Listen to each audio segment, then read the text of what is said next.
تو جب شبلی نعمانی نے کہا سب چلے گئے تو پھر اس کا مطلب سب چلے گئے تھے. جب سب چلے گئے تھے تو کیوں نہیں گیا؟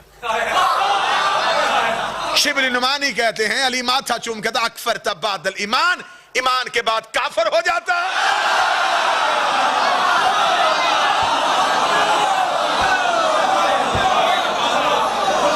اس کا مطلب جو گئے اب وہ مسلمان نہیں رہے،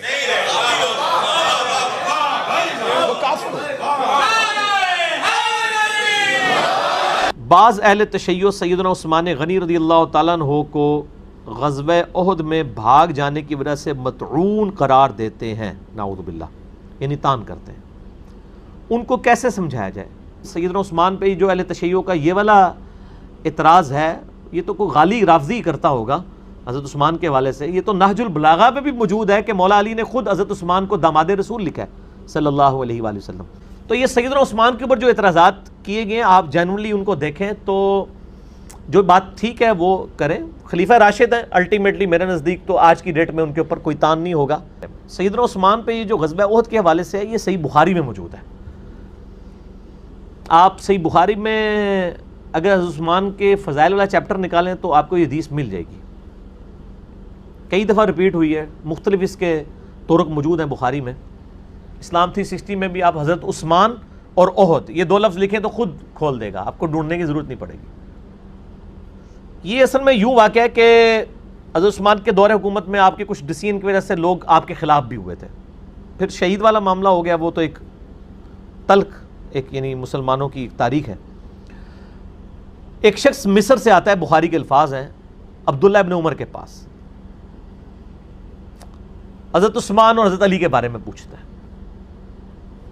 حضرت عثمان پہ بھی وہ کلیریفیکیشن دیتے ہیں اور پھر کہتے ہیں علی کے تو کیا کہنے، یہ جدھر تم کھڑے ہو اس کے پاس ہی تو نبی کی بیٹی کا گھر ہے جس کے وہ خاوند تھے. حضرت علی جو ہیں وہ نبی علیہ السلام کے لاڈلے ترین داماد تھے، تو علی کی کیا بات کرتے ہو. یعنی ایسے لوگ بھی تھے جو حضرت علی اور حضرت عثمان دونوں سے ہی نفرت کرتے تھے، نعوذ باللہ. تو مصر سے ایک شخص آیا، بخاری کے الفاظ ہیں، اس نے عبداللہ بن عمر سے کہا کہ یہ بتائیے کہ عثمان جو ہیں یہ غزوہ بدر میں بھی موجود نہیں تھے. عبداللہ بن عمر نے فرمایا ہاں نہیں تھے موجود، صحیح کہہ رہے ہو. اچھا. اس کے بعد اس نے کہا کہ حضرت عثمان جو ہیں غزوہ احد میں بھی بھاگ گئے تھے. عبداللہ بن عمر نے کہا ہاں ایسا ہی ہے کہ عثمان احد میں بھاگ گیا تھا. پھر اس نے کہا کہ حضرت عثمان جو ہیں وہ صلح حدیبیہ کے موقع پر بھی اصحاب جو شجرہ تھے جن کا قرآن میں ذکر آیا ہے کہ نبی علیہ السلام تم درخت کے نیچے بیعت لے رہے تھے، اللہ کا ہاتھ تھا ان کے ہاتھ پہ، نبی کے ہاتھ کو اللہ کا ہاتھ قرار دیا. ظاہر اللہ کے نائب ہیں صلی اللہ علیہ وآلہ وسلم. تو صلح حدیبیہ کے موقع پہ بھی عثمان کوئی نہیں تھا. عبداللہ بن عمر نے کہا ہاں کوئی نہیں تھا. اس نے نعرہ لگایا اللہ اکبر. اس نے نعرہ اس لیے لگایا کہ بھئی حضرت عثمان کا چونکہ وہ مخالف تھا، 3 غلطیاں ہائی لائٹ کی اور عبداللہ بن عمر نے وہ سرٹیفائی بھی کر دیا، اس کو انڈورس بھی کر دیا. اب وہ جانے لگا تو عبداللہ بن عمر نے کہا ادھر آ تنوں پھکی بھی دیا نال. وہ یقین کریں عربی کے جو الفاظ ہیں نا وہ اس کا ترجمہ پھکی، اینٹی وینم، الزامی جواب بھی ہو سکتا ہے.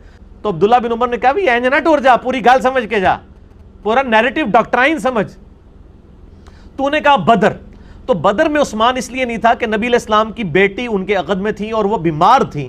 نبی علیہ السلام نے خود اجازت دی تھی کہ تم ان کی تیمارداری کرو، اور مال غنیمت میں سے بھی حضرت عثمان کو حصہ دیا گیا تھا، ان کو بدری شمار کیا گیا تھا.